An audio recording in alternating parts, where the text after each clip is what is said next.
Good evening. Welcome to Talk of the Town. I'm Gary Woodbury, your host. This is your town, your show, and our phone number here is 508-885-7967. Feel free to call in with any questions.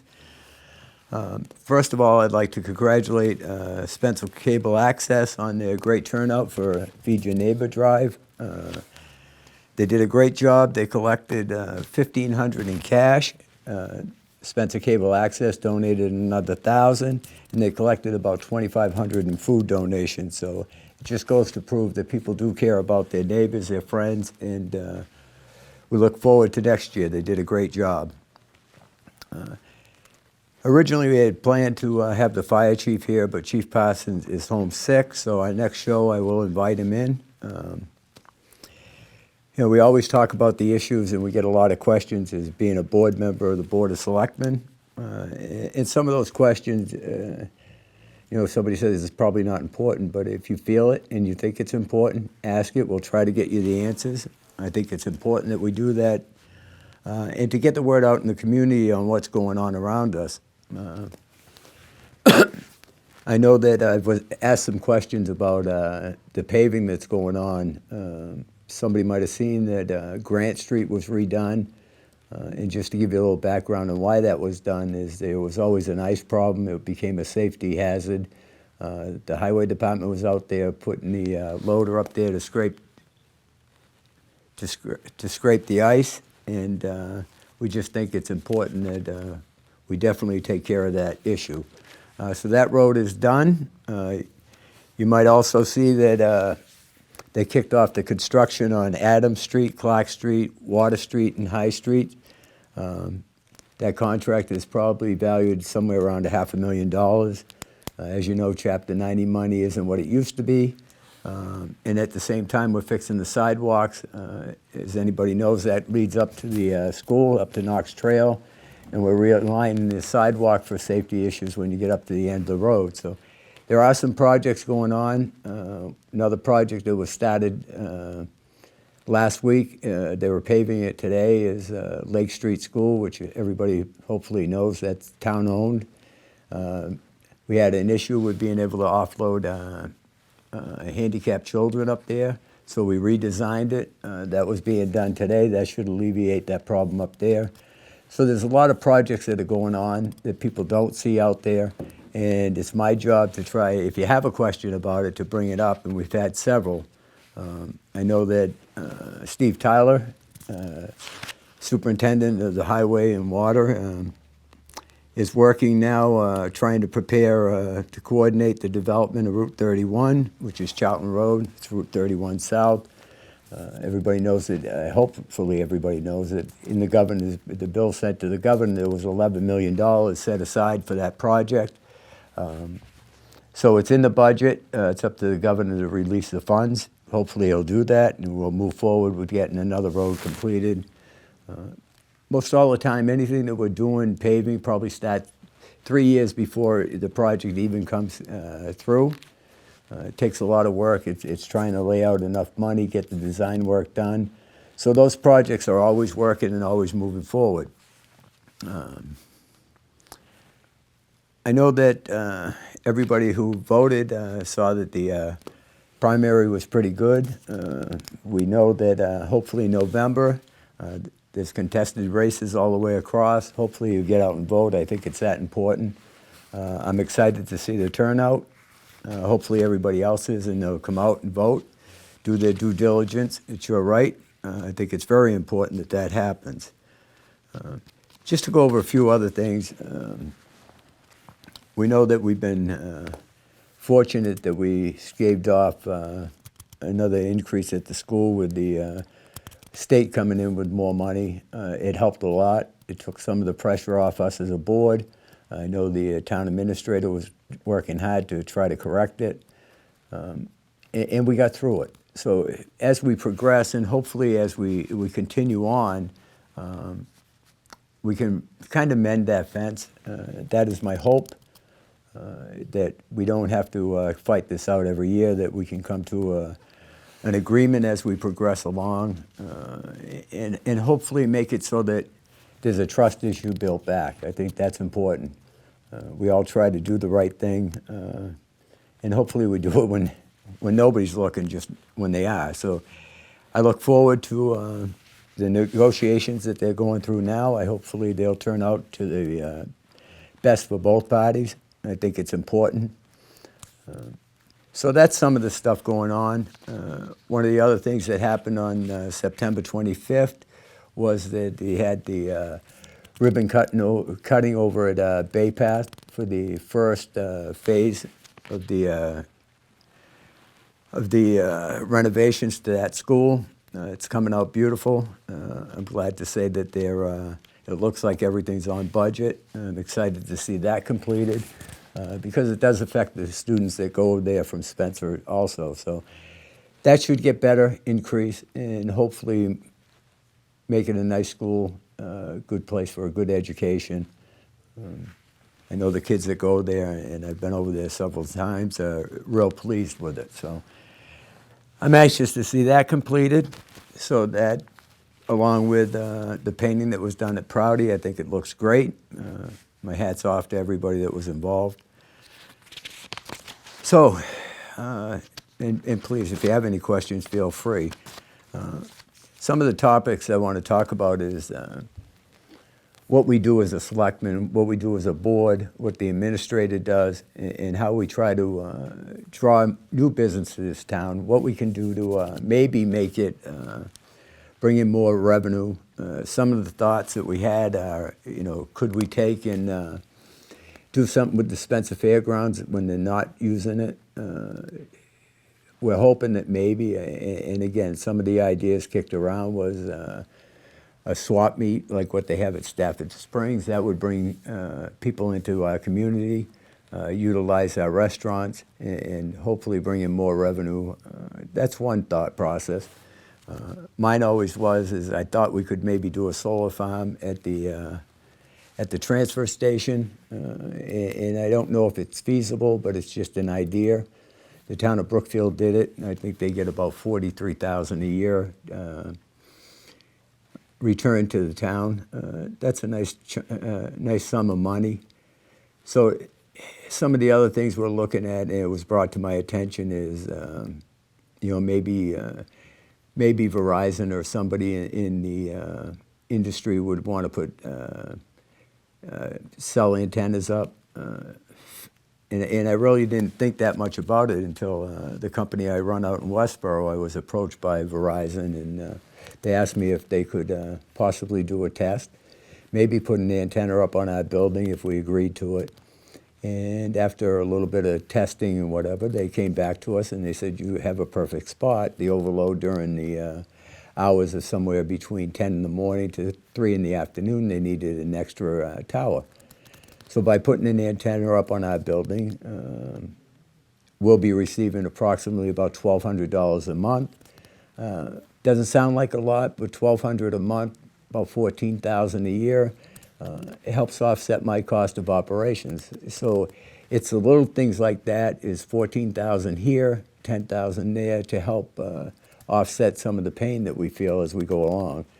So I get excited when I see new ideas that maybe, to me, I really don't have the grasp for it, but there's people out there that have some pretty good ideas on how we can make things work, and just in general make this town a better town. Maybe we can draw in more business. We're looking at that.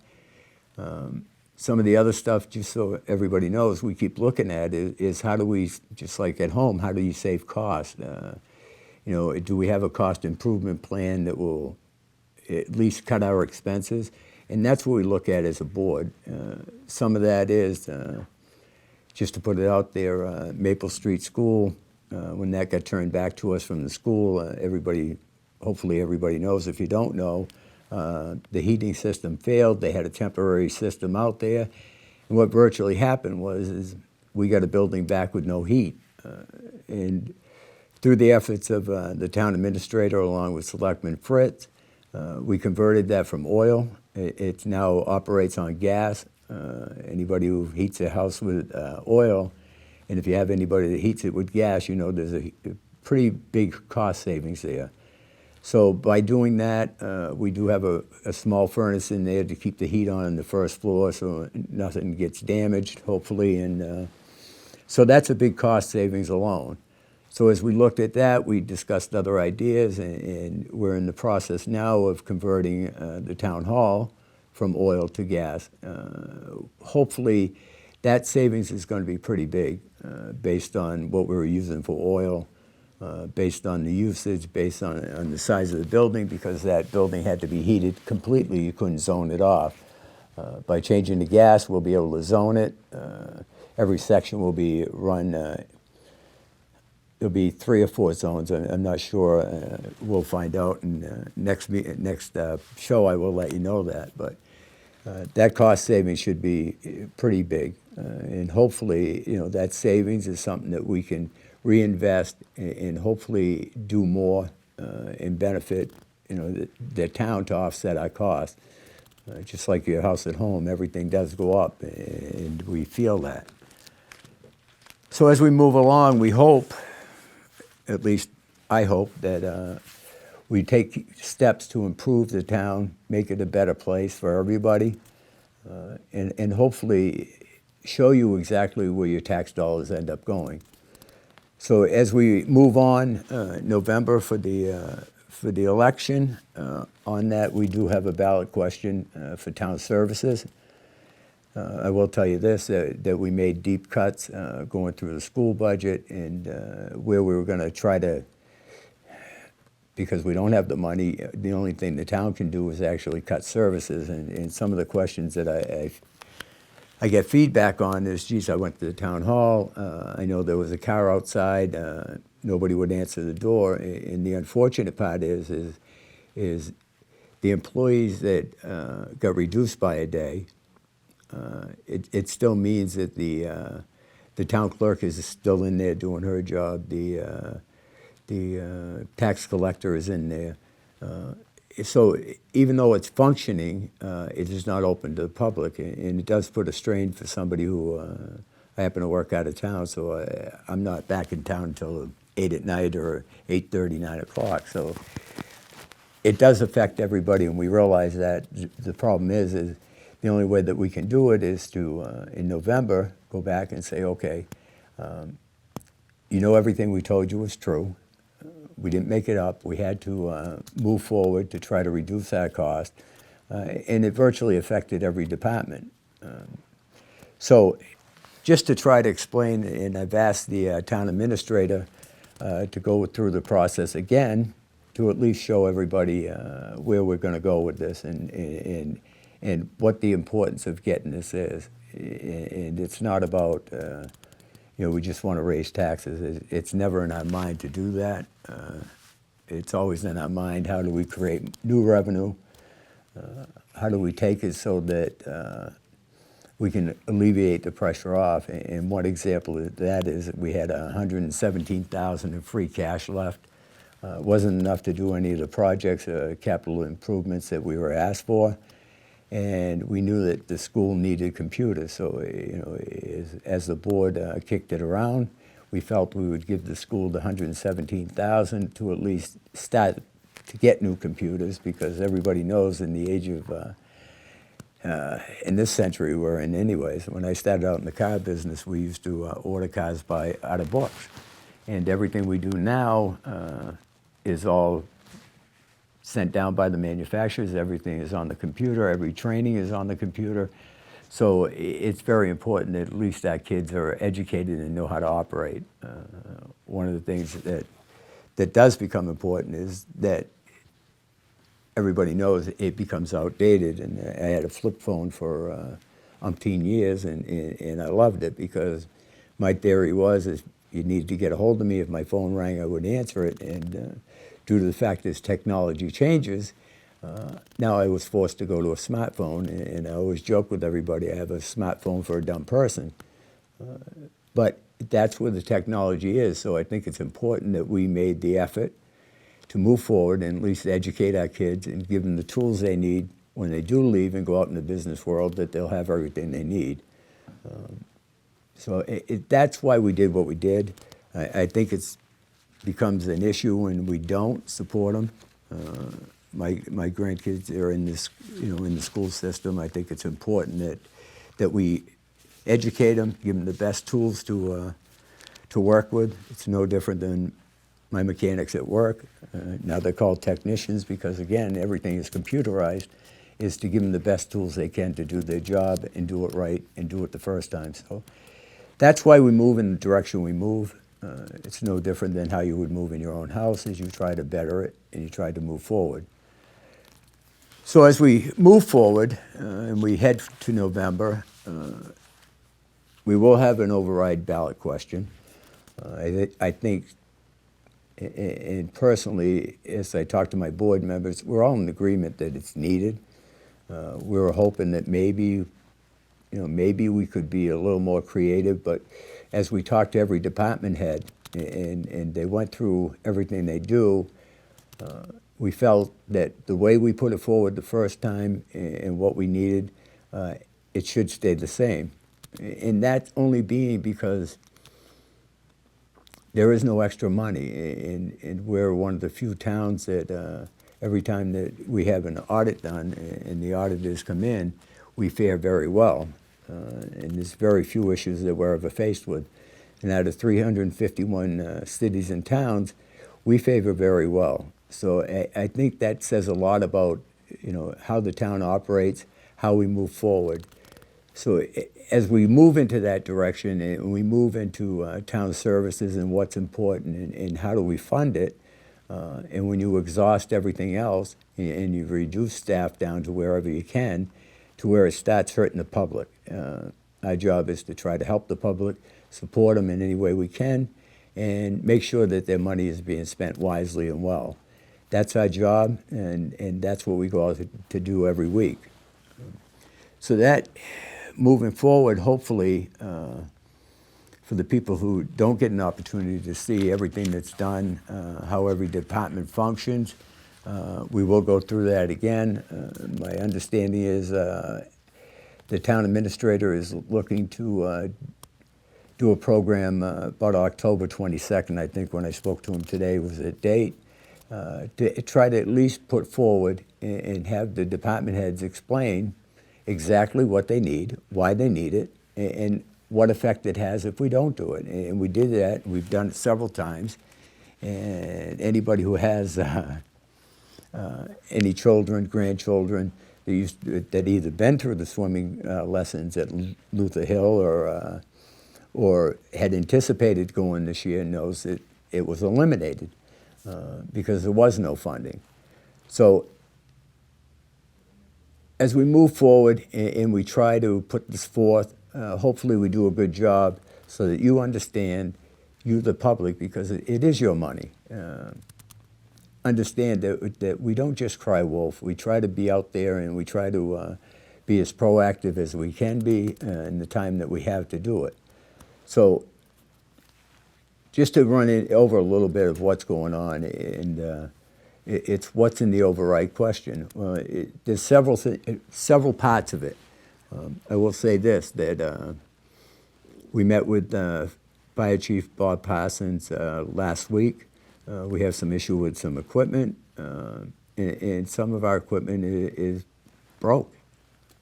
How do we come up and how do we either fix it, replace it? Those are big dollar numbers. Those are big issues. But when it comes to public safety, I know if my house was on fire and they couldn't get there because a frame on a truck broke, I'd be devastated to lose my property because that's what we work for. We work for our home. We work to survive. So, I mean, we're faced with that, and we will be talking to the chief, like I said, the next show. I have gone down and looked at a truck that has some issues, and we'll bring it to the forefront because it's our job to do that. So one of the needs of the override, just to start with that, was who got hit. The fire department does training. That cost of training was about $30,000, if I don't quite have it in front of me, but it was $30,000 in training needs. And what that was is a small containment space, so FlexCon was affected because we used to train for that. So we're not doing that right now. We're relying on mutual aid, and I'm all for that. I think that's great. We should be able to do the same for another town. And the other thing that we did is because somebody has to clean the fire station, obviously it's one of our buildings, we want to keep it up. And we had to reduce that facility worker by half his time. So it does have a bearing, it does have an effect, and has an effect on people who live in town. So is the training important? Absolutely. I know in my job we have to train, all the time. We have to pass tests, we have to be up to date. So why would it be any different for a fire department? And I think it becomes critical that these volunteers that go out, and yes, they get paid when they're at a fire, but take from their time and do the training and dedicate to this town to move forward, that it becomes critical that we support them. So that is one part of the override.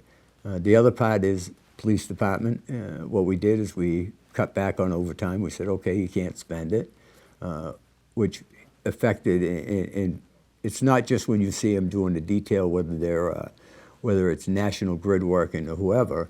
What it really is they come out when we have the parade of lights. That is one that they come out for, and it's different things like that we said, okay, we can't do it anymore because we don't have the money.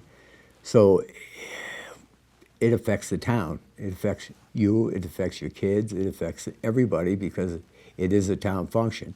So the other thing we did at that point, we said, okay, is again, just like the fire station, we need to clean the police department. We need to make sure it's kept up. We need to make sure that things are in working order.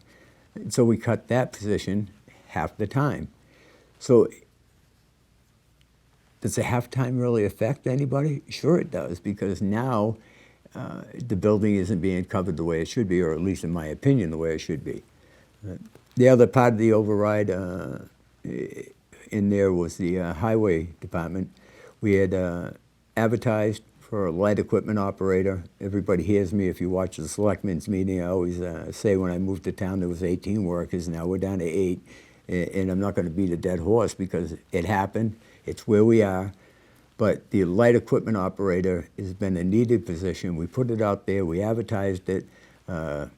We did the interviews, and then everything hit. So we said, okay, we can't fill that position right now. Is it needed? It's been needed for the last 5 years. But at that point, we didn't have the money. At the same time, we said, okay, you got to take and cut your expenses by about $10,000, which everybody who works out in the public would understand that, is a lot of companies ask for cost improvement plans. We didn't ask for a cost improvement. We just said we're taking the money away because we can't afford to do it. So what's it affect? It could affect, maybe buying a new tire. And I know it doesn't sound like much, but I'm sure that a tire for our loader, if it had to be replaced, is close to about $1,000. It's a guess. I don't really know. So it does affect it. The other effect of this override, why we're asking for, okay. Just push the speaker, right? Good evening. Welcome to Talk to the Town. Hello? Hello. Hi, how are you? I'm fine, thank you. How can I help you? I'd like to know why the town trucks here in town, hauling debris in the back of the dump trucks, don't follow the DOT regulations by covering their loads. I think that's a great question. I don't have an answer for you, but I'll definitely find out because I know that any truck I'm following is covered. So. Well, I know DOT regulations require that they cover all loads, traveling on the roadways in Massachusetts or any highway. Yeah, it doesn't matter if it's our road or a state road or whatever. I mean, the law is the law, so I will definitely look into that. Yeah, well, the drivers are supposed to know this here. They're supposed to know the DOT regulations. And I was just wondering why they can get away with it. When any other private truck hauling through Spencer has to cover the loads. Again, I don't have an excuse, but I definitely will get an answer. And the one thing I will do, and it's entirely up to you, you can give me your number off the air, or I will make sure that it's addressed at our next show. Or I'll address it at a selectmen's meeting. It doesn't matter to me when. Well, I'd rather hear it over the air on the show and find out why they're allowed to do that. I will definitely get an answer for you, and I appreciate you calling in and asking. Okay, thank you. Thank you. Have a good night. So just to follow up on that one is that, you know what, nobody's above the law. And if that is the law, I will find out why it's not being done. I happen to be the liaison to the highway department as one of the areas I cover. So I will get an answer, and I will have that answer by about 8:30 tomorrow morning. And I'm sorry I couldn't answer that question. So and I will get it. So again, you know, if you have any questions, feel free to call in, because if I don't have the answer, I promise you I will get it. And it doesn't matter. It's that important that if the general public sees that we're doing, I don't want to say trying to get away with anything, because I think that's the wrong words. I think that if we require it to be done by somebody else, no different than, and I'll give you an example. I had a guy go to New York.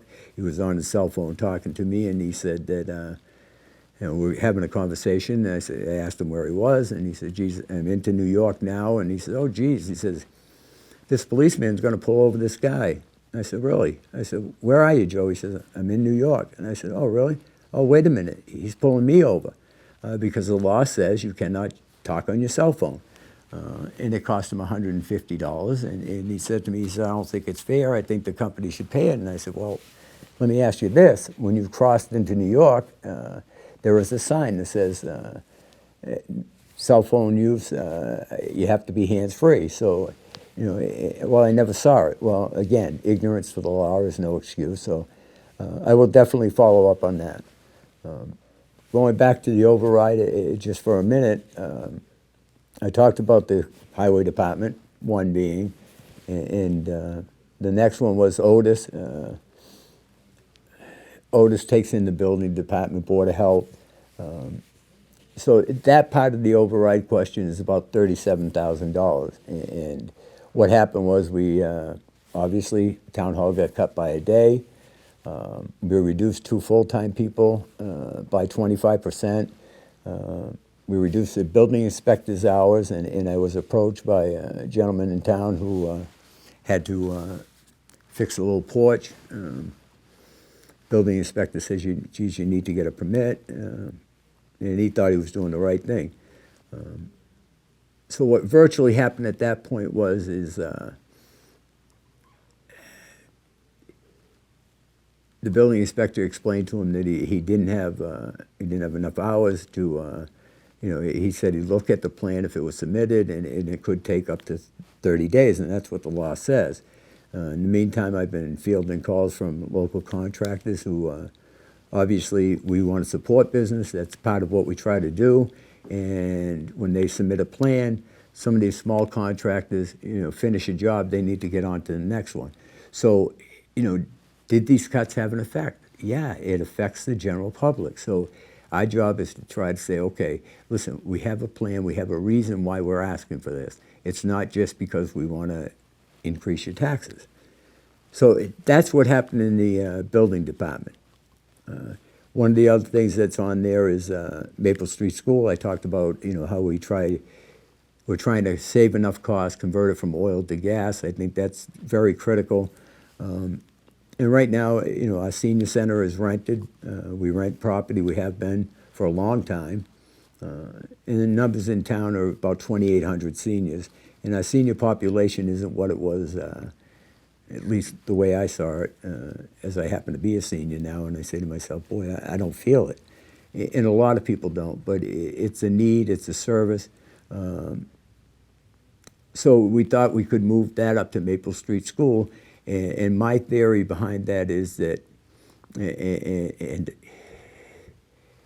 I happened to go up to the town of Westford. I had to go up there, and their senior center is an old school building that they renovated, and it's more a community center. And that was my hope with Maple Street is, yeah, it would house the senior center, but what better place to have the veterans agent? That's the population he's helping, let alone the soldiers coming back. That came back from Iraq, that are in Afghanistan. And I just thought that that would be a good place. I thought that, maybe Elder's Affair lawyer. So we thought that maybe we could make that a community center, make it more than what it was. And we attached the stigma of, well, this is our new senior center. But again, forward thinking, we were hoping that maybe it could encompass more than just what we say is a senior center. So that was part of it. And we had a building that was empty. We went through it with Pleasant Street School to the point now where at some point we're going to make a decision what to do with it. And probably in the long run, it will end up being that we'll end up probably having to tear it down. And we thought about then, we said maybe we could put up a steel building for a senior center, but it's not within walking distance. So just some of the things we looked at is where do we get the most bang for our dollar? The other part of this override is Parks and Recs. I talked a little bit about if you had, your grandchildren or your children ever went through that. It's a good program. Luther Hill is a great park, and we need about $61,000 in that budget to do it. I promise you this, if you haven't been able to, because O'Gara Park falls under the Parks and Recs, and I have a grandson playing football who happens to practice down there. I replaced the railings down there, I think, 2 years to make it handicap accessible, make it functionable. And if you took the time and you went down there, I'm very disappointed. The graffiti that's painted down there, to where you couldn't even get, they wouldn't let the kids go to certain places because of the needles that were left around. So, for me, it's sad because we don't put the money in there to get it back and oversee it and watch it. So those are some of the things that happen, and they happen in your town. And it's not your responsibility, but as a person living in this town, if you care about it, if you're part of the community, you should care about it, because the last thing I want to see is my grandson go down there and go behind the bleachers and get stabbed by a needle. So that's some of the sad stuff that happens, just to put things in perspective. So when we look at everything, it's how do you look at it, and what happens when we don't? What happens is things become run down. And that's important. Luther Hill is a great park. My uncle lived right there up until the time he passed. And I spent a lot of days and a lot of weeks hanging out and going down to the park. So it was important for me growing up, and hopefully it'd be important for your kids and your family. So that's part of what's on the override question. The other part is the library. Library's coming in. We need about, I think it was 92,000. And what we ended up doing is we said, okay, we have to cut.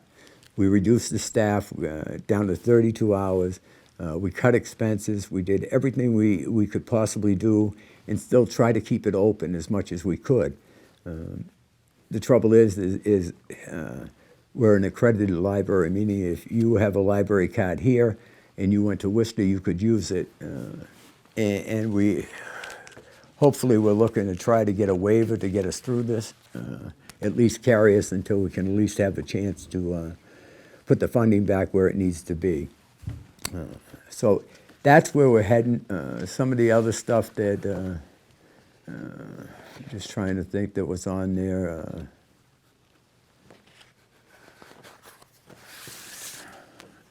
Don't mind me, but I wrote all this while I was at work and outside before I got in here.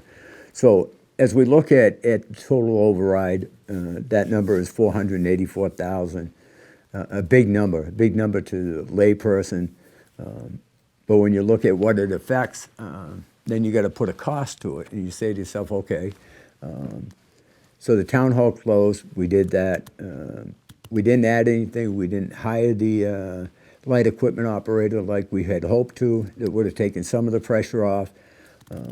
And what's the override cost to the average taxpayer, that being me included?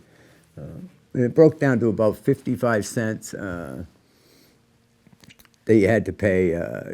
And the total on your yearly tax bill is about 100,000 if you have a 200,000 a house valued at 200,000. And we say that like 55 cents isn't a lot, but to some people it is. And you know, I happen to be a smoker, so you'll never hear me complain because I swore I'd quit smoking when cigarettes got to be $1.25, and I don't know, $8 now. So we find ways. We find ways to do what's right. Not that smoking's right, but to find a way to still get through it, still pay, still move forward. And as we do that, I say to myself, okay, you know, $100 a year in my tax bill. You know, if my house is valued at $200,000, and I pay $2,600 now, okay, I got to come up with 27. And that's a true impact. I know last time you saw $500, your taxes are going to go up. We try to put it in real, true perspective to let you really see it. And I always said this. I said, if anybody thought we were fooling when we came up with this, is please come up. Look at the books. I mean, it's all public record. Our accountants don't hide anything. As soon as we get the report, we invite them in. They go over it. And just like your job that you do every day, sometimes what affects what you're doing affects other people's lives. And again, I happen to run a dealership that, you know, I go in and I say, geez, you know, it's not about just me, and I have to worry about my family, but I have to worry about everybody that works there. So what I do really doesn't just affect myself, it affects the people that work there, it affects their family. So everything that we did when we did the cuts to try to get this in line and at least come out even, it didn't affect me personally, but it affected the people that I think do a pretty good job and that I have to stand behind. So that is the breakdown of where this override is. As a board, where do we go? And what have we done? What have we done as a board to try to make this better? You know, what do we look at? And I went over some of the stuff. You know, is what did we do? Well, when we got Maple Street School, we said, listen, oil's very expensive. You know, we based our numbers on what the school ran, and we said, geez, wait a minute, gas is a better way to go. We had gas in the building anyways because they had a kitchen, and we said this is a perfect opportunity to be able to change it. Unfortunately, we don't know the entire impact because we haven't really operated. I do know that when we were at when the finance committee met with the town administrator, you know, they had some options. Is if we didn't open it, could we sell that building? What's the value? And that's hard to come up with. We did it with David Prouty, the junior high school, when we sold it.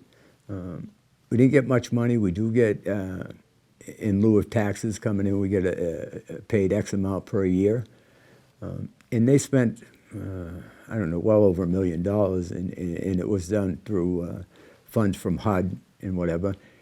Go there now, it's a beautiful place, but it was run down. It was beat up. So if you look at that and then you say, okay, let's look at Pleasant Street, and you can name the building, Cherry Street Fire Station. And what happens as we don't move forward and we don't do anything is the buildings become distressed. And as anybody would know, is you leave a house empty, and there's several that you've seen, is it becomes run down, and the need of repair becomes that much more. So that's one of the things we looked at, and we know that there's going to be a cost savings. Again, we're converting the town hall to go from oil to gas. I'm anxious to see what that savings is. You have an expense when you have to change a boiler, but you can also control the heat where we could never control it before. And if you had a problem in one section, it was the entire building that was affected.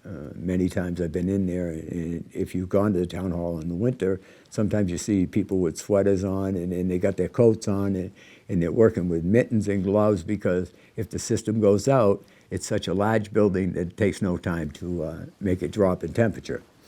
So those are some of the forward thinking we're trying to do. Hopefully the return on the investment is there.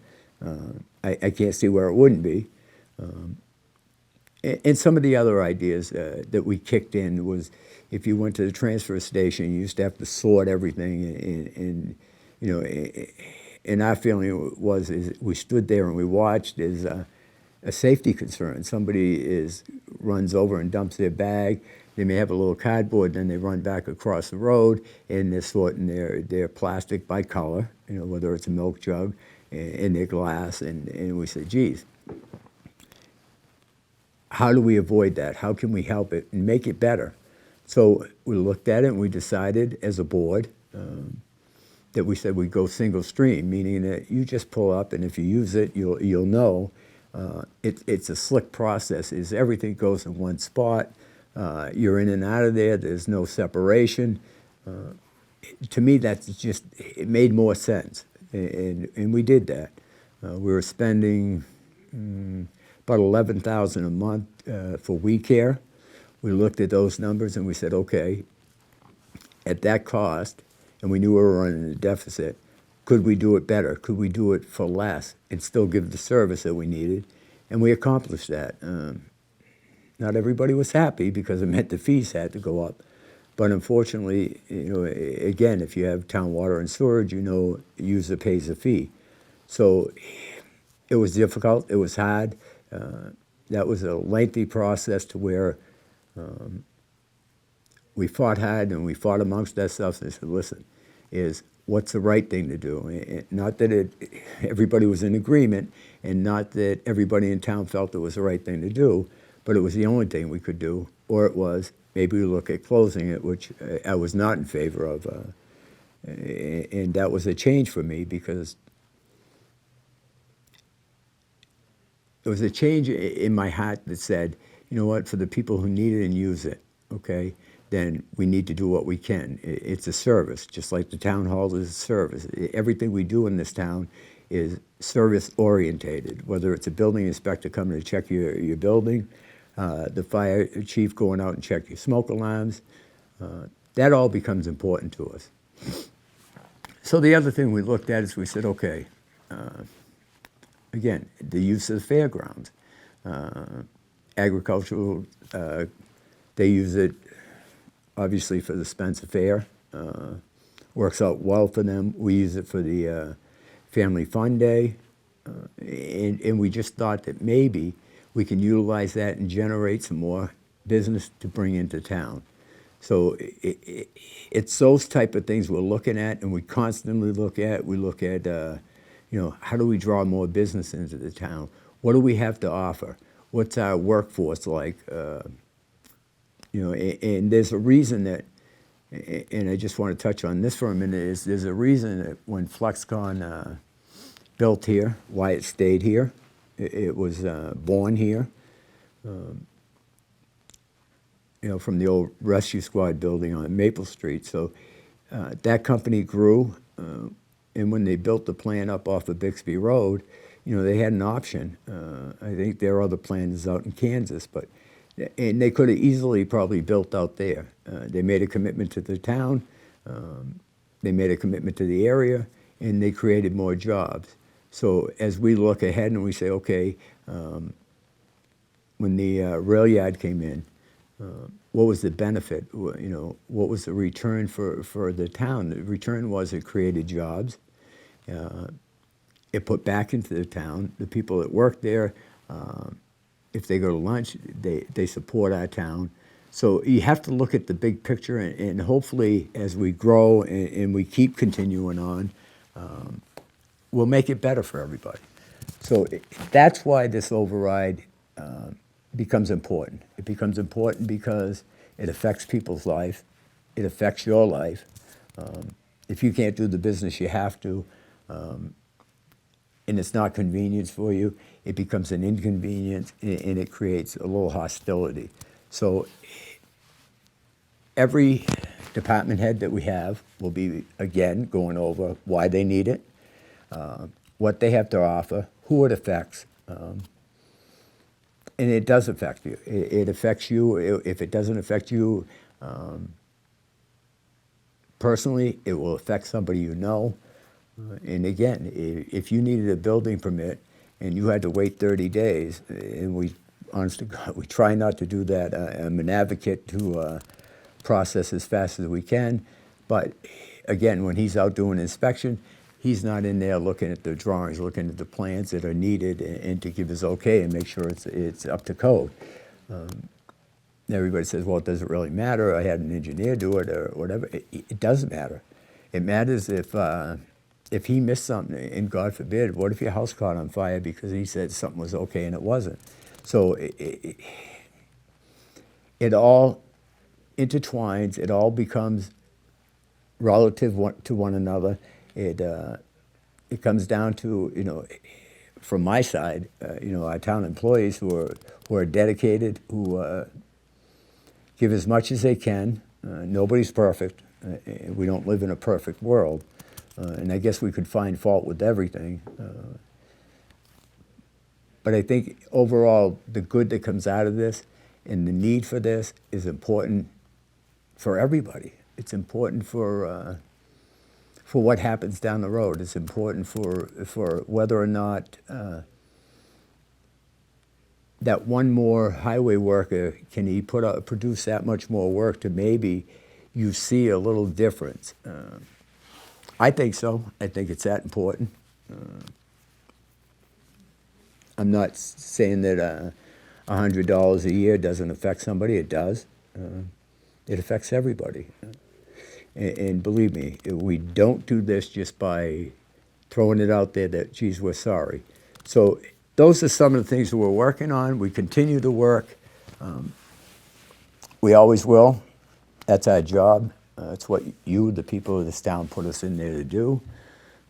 Doesn't mean we're perfect. Doesn't mean that we're always in agreement, because you won't have that. But the one thing I will tell you, and I tell everybody, is that, if you have a problem or something you want to talk to me about, I'm accessible. I always have been. I had somebody call me, ask me to call them. I did, and they said, I can't believe you called me. I said, well, geez, you asked me to, right? Yeah, but I didn't believe you. Never thought you would. Well, I will. You may not agree with what I tell you, but I'll tell you the truth. I'll tell you what I know, and I'll give you my reasons behind it. This override vote that we took, my reason behind it is because it's a need.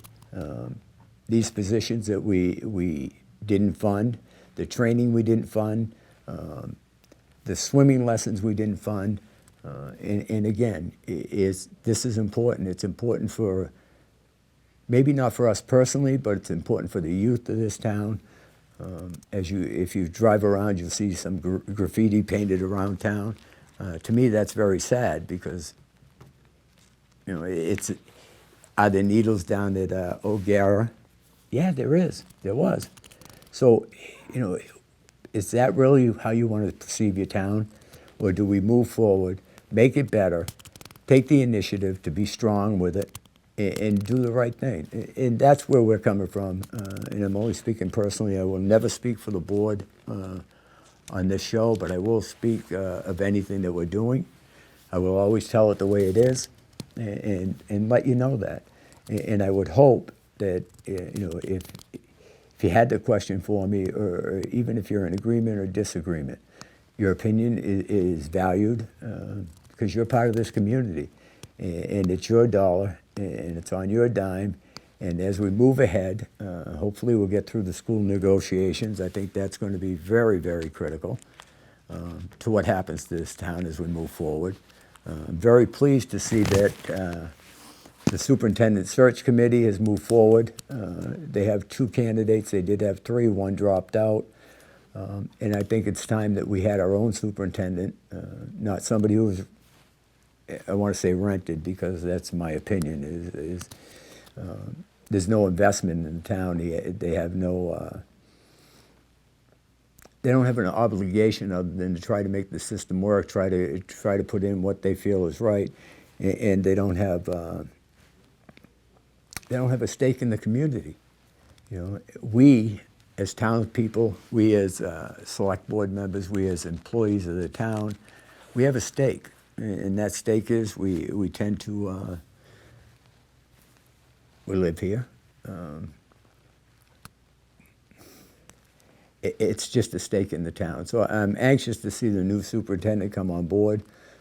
Hopefully we can get everything back. I was surprised at the MCAS results. Hopefully everybody saw those in the paper. And we fared fairly well. My disappointment is on where our schools are. To be a level 3 school is very disappointing to me, because we always talk about school choice and how many pupils left that district and how many pupils try to come in. So, and everybody knows that the school is run by the school committee. I'm glad to see that they really are making people accountable. And it's not that people weren't accountable, but I think what happened was a trust issue fell apart. I think that the general public lost trust, and I can tell you this: there's some good teachers. There really is. So it's not that they don't care, because I think they do, and a good majority of those vested within our community. So it all becomes important. It becomes important to you. It becomes important to me. But yet again, it becomes important to the next generation coming through the school system. So I'm glad to see that that's moving forward. I think that's real important. Hopefully you feel that it is also. Some of the other stuff happening within the town, and I got a call on this, is there's a Pizza Hut opening up down at the Fair Plaza, and I got a call, how many pizza places do you need? But I will tell you this, that hopefully that there's a need for that business, and the one thing I can tell you, if there wasn't, people wouldn't go to it. You know, it's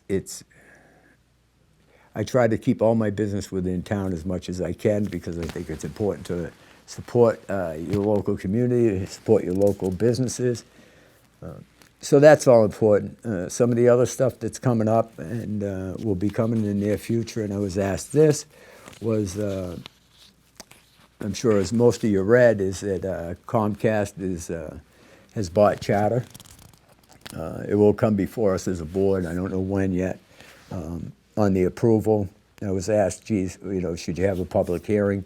Unfortunately, we don't have a say.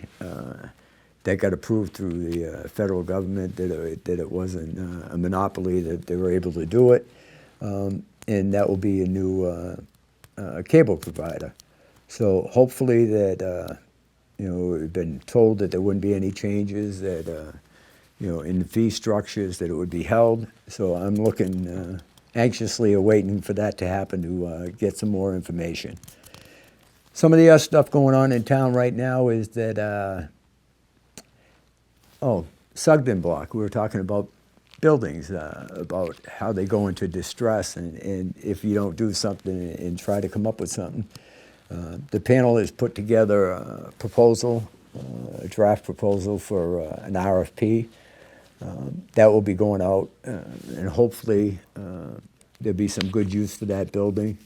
I'd like to see it to where it's a cornerstone of the downtown, and I think it's important, just as a community, to have a building that stands out. Is historically, that building is beautiful, but it needs the attention, and I'm hoping that that would help start downtown becoming what it was when I was a kid, and that being is where Dr. Macklin office is. It used to be an A&P, and I can remember every Thursday night as you went grocery shopping there, and the downtown of Spencer was booming. There was more foot traffic than there was cars at that point. So I'm anxious to see that that building gets taken over, revitalized, because it is a cornerstone. We are still working on the redesign of Main Street. That's one of the things that's still ongoing. That will happen. I think it's, I want to say we're 2 years away, and it's unfortunate because we do drive Main Street and you do take a pounding. So that is happening. Some of the other stuff, what else is that?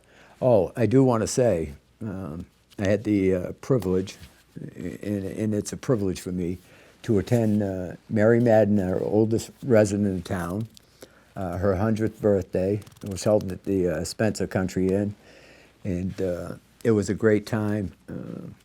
Mary wanted to make sure that everybody had a good time, even though it was for her birthday. You know, and she said that as we were leaving. She said, "Well, did you have a good time?" So you know, it just goes to show. Here's a person who turned 100, and one of the speakers, and I apologize, I don't know who it was. I don't remember. You know, it was saying that he hoped that, you know, when he turned 100, or if he made it to 100, he could have a party like this. And he said to Mary, he says, you know, and you'd be 125, and you know, and geez, you know, so we could have a party. And she, you know, she invited everybody to 125th. So mindset is important. She's a great lady. I appreciated being invited. Her family is a wonderful family, and the people that showed up were very good and very humble to be there for her, because she's a great lady. So that happened. Again, I mentioned the Spencer Cable Access had a great food drive. That was the same day. I tried to get here for some of that. And also, congratulations to North Brookfield. They have their new tower on their town meeting house. That went up a while ago. Jeff Samuelson, who I know very well, who put all the work into it, made it, you know, and again, it goes to show community spirit, because if you go and look at what job he did on that, and just the excitement of maybe getting that town meeting hall back, that's when I talk about community spirit. Is it important?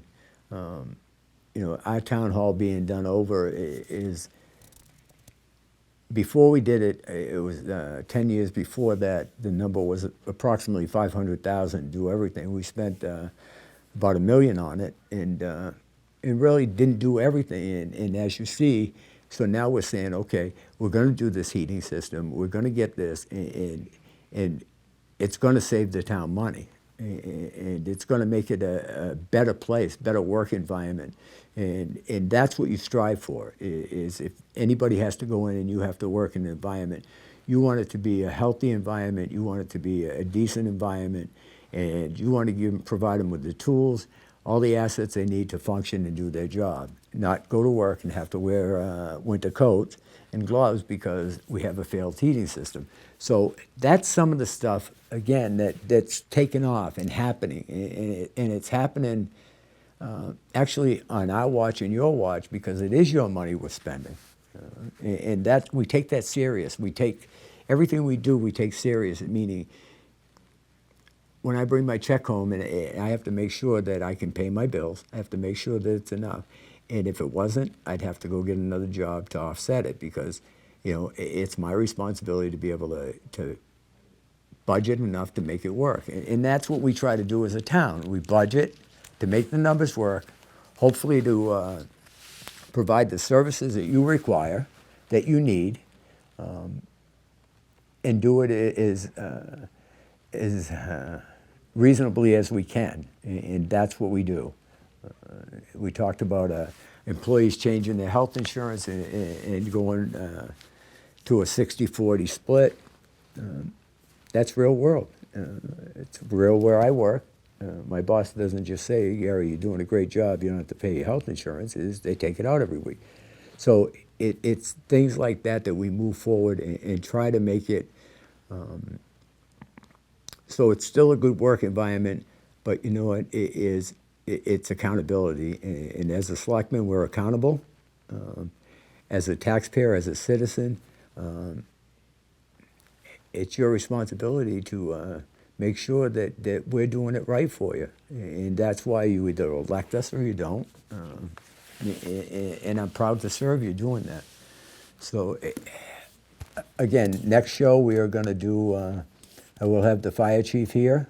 We will move, let's see what they, so we will move forward. We've eaten up, or I've eaten up enough of your time tonight. But hopefully we gave you enough information, made it so that you know we're accountable, and we're accountable to you. You are the taxpayer. You are the voters. And don't forget, November is an important election. I think it's important for everybody. And I also think that that you, the public, deserve and you have the right to know what's happening in your community. Because again, like I started, this is your town, this is your show. If there's any issues you want to hear about, anything you need me to do, call me up, call the station. Aaron will make sure I get it, but I'm here to serve you. So that being said, good night, everybody. Have a wonderful weekend, and any questions, feel free to ask.